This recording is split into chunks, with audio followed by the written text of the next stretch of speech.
கார்த்திகை தீப திருவிழாவை முன்னிட்டு புதுச்சேரியில் அகல் விளக்கு தயாரிக்கும் பணி மும்முரமாக நடந்து வருகிறது. இது குறித்த ஒரு செய்தி தொகுப்பை பார்க்கலாம்.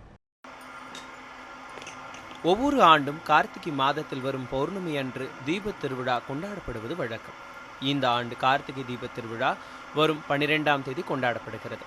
இதனையொட்டி புதுச்சேரியில் அகல் விளக்குகள் தயாரிக்கும் பணிகள் தீவிரமாக நடைபெற்று வருகின்றன. கார்த்திகைனாலே தீபம் தான் நமக்கு ஞாபகம் வரும். கார்த்திகை தீபத்தப்போ நாங்கள் எல்லா வகையான விளக்குகளும் செய்கிறோம். ஐஸ்வர்ய விளக்கு செய்கிறோம், பாவை விளக்கு செய்கிறோம், விநாயகர் விளக்கு செய்கிறோம், மேஜிக் லேம்பு செய்கிறோம், 5 முக விளக்குகள் செய்கிறோம், ஐஸ்வர்ய விளக்குகள் செய்கிறோம். எல்லா வகையான வெரைட்டிஸ் விளக்குகளும் செய்கிறோம். நாங்கள் இங்கே 100க்கும் மேலே வெரைட்டிஸ்கெல்லாம் விளக்குக்கு செய்கிறோம். நாங்கள் வெளிநாட்டுக்கெல்லாம் ஏற்றுமதி இதை செய்கிறோம். போன வருஷத்தை விட இந்த வருஷம் விளக்குகள்லாம் நல்ல சேல்ஸ் ஆகிருக்கு.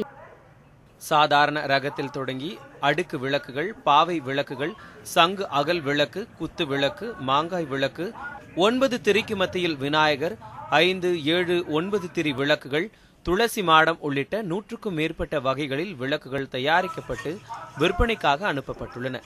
இவை 5 ரூபாய் முதல் 500 ரூபாய் வரை விற்கப்பட்டு வருகின்றன. இங்கே எல்லா முகமான வேலைக்கும் நாங்கள் செய்கிறோம். 25 பேர்கிட்ட வேலை செய்கிறோம்.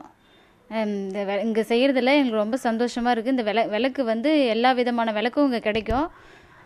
5 முக விளக்கு, 3 முக விளக்கு, அந்த மாதிரி எல்லா விளக்குமே இங்கே இருக்கும். ஒவ்வொரு விளக்கும் ஒவ்வொரு ரேட்டு. 5 ரூபாயிலிருந்து 500 ரூபா வரைக்கும் இங்கே விளக்கு ரேட் இருக்குது.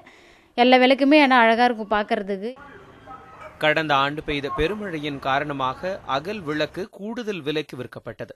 ஆனால் இந்த ஆண்டு குறைந்த விலையில் விளக்குகள் விற்கப்படுவதால் பொதுமக்கள் மகிழ்ச்சி அடைந்துள்ளனர். கார்த்திகை மாதத்தில் பௌர்ணமி நாளும் கார்த்திகை நட்சத்திரம் ஒன்று சேர்ந்து வரும் நாளில் கோவில்களிலும் இல்லங்களிலும் பிரகாசமான தீப விளக்குகளை ஏற்றி கொண்டாடப்படும் நாளை கார்த்திகை தீபமாக கொண்டாடப்பட்டு வருகின்றது. இந்த நிலையில் மண்பாண்டங்களுக்கென்று சிறந்து விளங்கும் புதுச்சேரியில் உள்ள வில்லியனூரில் பல்வேறு வகையான விளக்குகள் இங்கு செய்யப்பட்டு விற்பனைக்கு தயாராகியுள்ளன. ஒளிப்பதிவாளர் கலைவானுடன் வேக்குமார், நியூஸ் ஆன் தமிழ், புதுச்சேரி.